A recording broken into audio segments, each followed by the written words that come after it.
I recently had an idea to teach my little idiots some of the basics behind storytelling. They should be interested in something like that. After all, they can spin tales for days if you let them. But I discovered that was a Herculean task, trying to rip them away from their computer games. Now, I have no problems with computer games. No. I actually like playing games when I get the chance. I'm a complete idiot at them, but that's another channel idea altogether. So how do I get my little tykes to put down their games and learn some of the basics, like, for example, the Save the Cat rules in storytelling? And then it hit me. How about Among Us meets Save the Cat?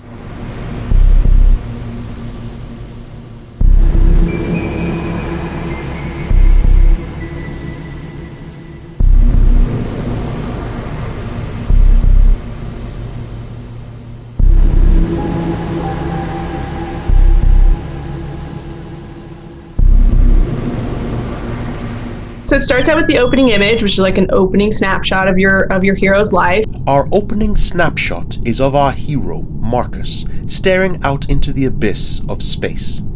He is being transported to a space station where he works as part of a maintenance team. Marcus appears a miserable sort, more of a grumpy Gus. We catch a glimpse of other crewmates like Spicy Rat and Mr. Man, who appear much more enthusiastic about their latest tour of duty. But not Marcus, oh no. He hasn't even gotten there yet, and he already hates it. Then we go into a setup, which is exploring more of your hero's status quo world.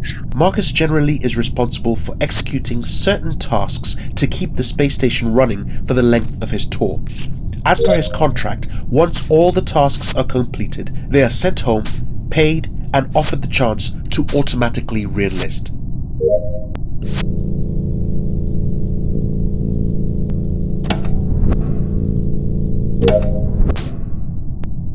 So sometime within the setup, we have something called a theme stated beat, which is when somebody, usually not the hero, states the theme of the novel to the hero, sort of very nuanced and subtly, to kind of plant in the reader's mind or the audience's mind what this story is actually going to be about. Marcus regularly maintains that he is grumpy because he has to re-enlist for duty on the space station to earn a living. In truth, the automatic renewal of his contract only occurs because, unlike the others like Spicy Rat, he never actually makes a decision himself and instead defers to the organization. The others, however, choose to return, which is why they, much to Marcus's irritation, appear happier with their lot in life.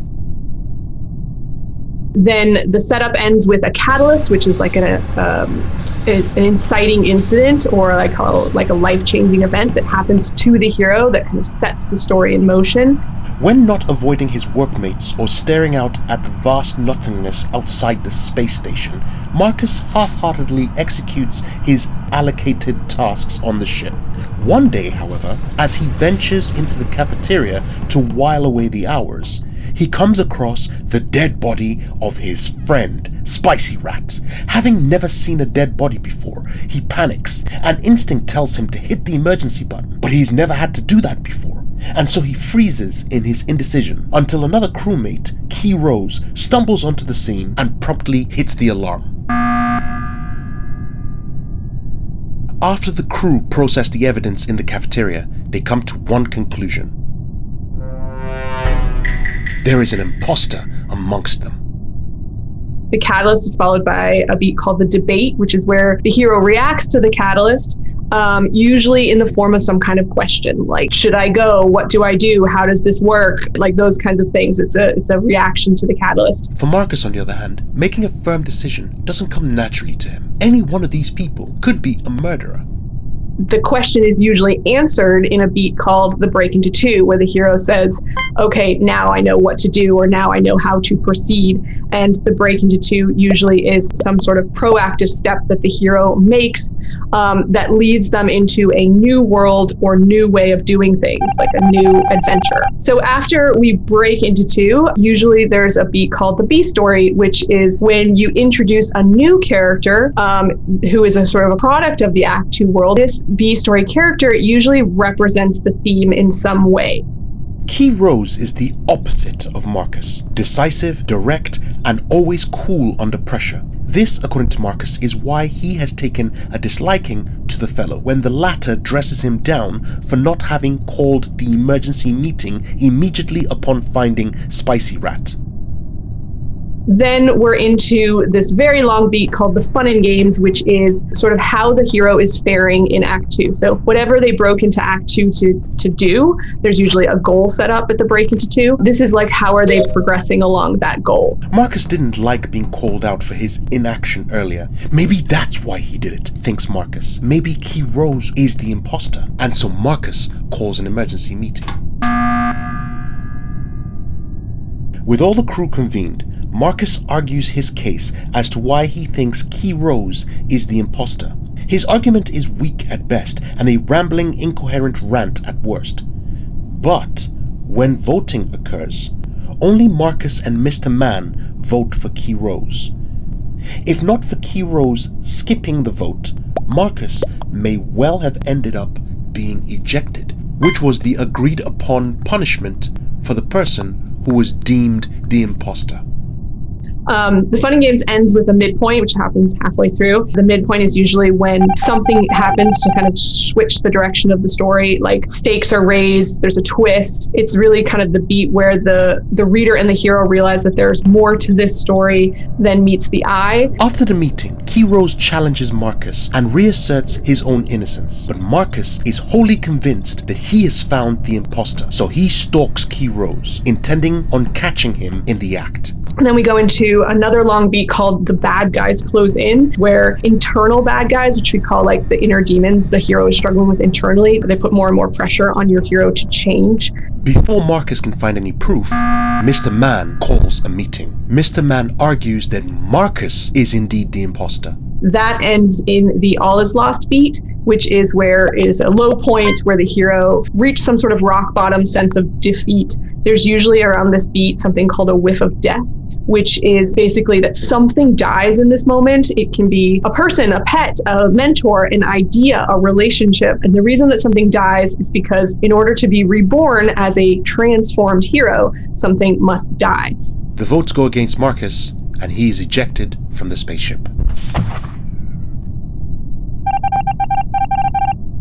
So the All Is Lost hits, and then it's followed by a beat called the Dark Night of the Soul, which I call the wallowing beat. It's where the hero reacts to the rock bottom and sort of wallows in their despair and defeat. After his death, Marcus finds his spirit confined to the space station, as per the small print on the contract signed by the organization. The Dark Night of the Soul ends with some kind of epiphany that leads to the beat called the Break into 3. Marcus can only stare ineffectually at his nemesis, Key Rose, until he witnesses Key Rose being murdered by Kind Car. And that's when the hero realizes what they have to do to not only fix all of the problems that have been created in Act 2, but also, more importantly, to fix themselves. Kind Car seizes this opportunity to call a meeting. Marcus watches on helplessly as Kind Car attempts to paint Mr. Man as the imposter so that he and Funny Home can vote in favor of ejecting Mr. Man. Marcus yells at the top of his voice but cannot be heard. Luckily for Mr. Man, Funny Home doesn't buy that argument and votes for Kind Car instead, and the voting is tied. So this is kind of where their epic character transformation is complete, or at least the beginning of that completion. Some sort of new goal or idea is introduced here that the hero has to tackle or accomplish, and they do that in the finale beat. Marcus discovers that while he cannot communicate with the living, he is able to communicate with the ghosts of his crewmates who have died, namely Spicy Rat and Key Rose. He approaches them for help, but Key Rose is furious with Marcus. Had he not been blinded by his petty jealousy, Marcus would not have distracted everyone else by accusing Key Rose of being the imposter, and the real imposter may have been rooted out. This hits Marcus deeply, and Marcus apologizes, not only to Key Rose, but also to his friend Spicy Rat. Seeing that Marcus was truly remorseful for his action, Key Rose decides to help. The only way to foil Kind Car's plans is for all of them to complete their tasks. Once this is done, the space station and the remaining crew will be saved from Kind Car's malicious intent. And so they set their plan in motion, the three ghosts scattering across the space station to complete their tasks.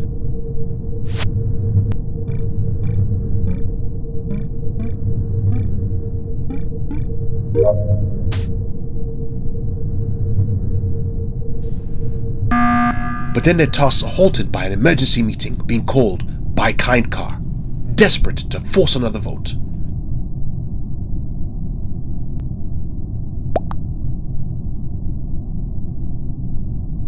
But again, the voting is tied, and so no one is ejected from the spaceship.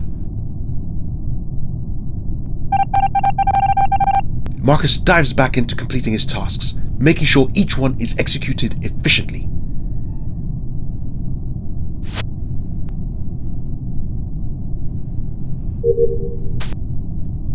Pretty much the last third of the novel, 20% of the novel is the finale beat, where the hero has to do all of the things that they set out to do in the Break Into 3. In no time, Marcus completes all his tasks, but the others have not. Marcus appeals to Key Rose and Spicy Rat to dig deep and work hard to accomplish all their tasks so they can get justice and save their friends. Meanwhile, Marcus decides to follow Kindcar, even though it is impossible to sabotage Kindcar's plot. He follows Kindcar as the imposter darts through the hallways, looking for a person to kill, eventually losing him as he jumps into a vent. This chills the ghost of Marcus to the bone because Kindcar could be anywhere on the spaceship. He goes to check on Key Rose, who's completing his final task. Excellent! And at the same time, he sees Kindcar emerge from a vent. He rushes to see if Kindcar has either sabotaged something on the spaceship or killed another crew member, neither of which the imposter has been able to accomplish.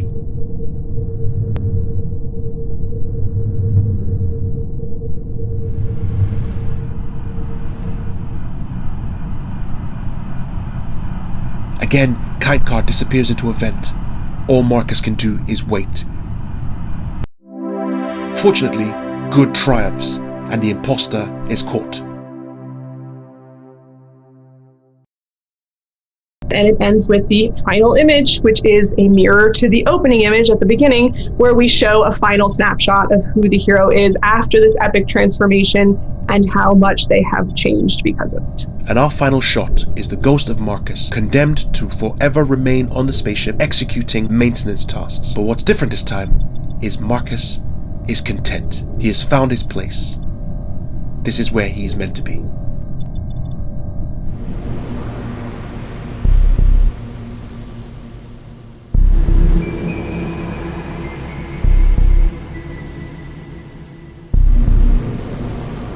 And there you have it. Among Us meets Save the Cat Writes a Novel. Thank you again to Jessica Brody for walking me through the steps of Save the Cat Writes a Novel. You can click the link here to see the video where I talk to her about her projects. And I know this was something new I was trying. Let me know if you liked it and if you'd like more of this type of content. And don't forget to like, share, comment, and subscribe for more tips on how to write, publish, and promote your first fiction novel. I'm Marcus, and I'll see you next time. Roping my little idiots into this experiment means that I now have to do a new channel called The Idiot on the Games Console, which is going to be coming out pretty soon.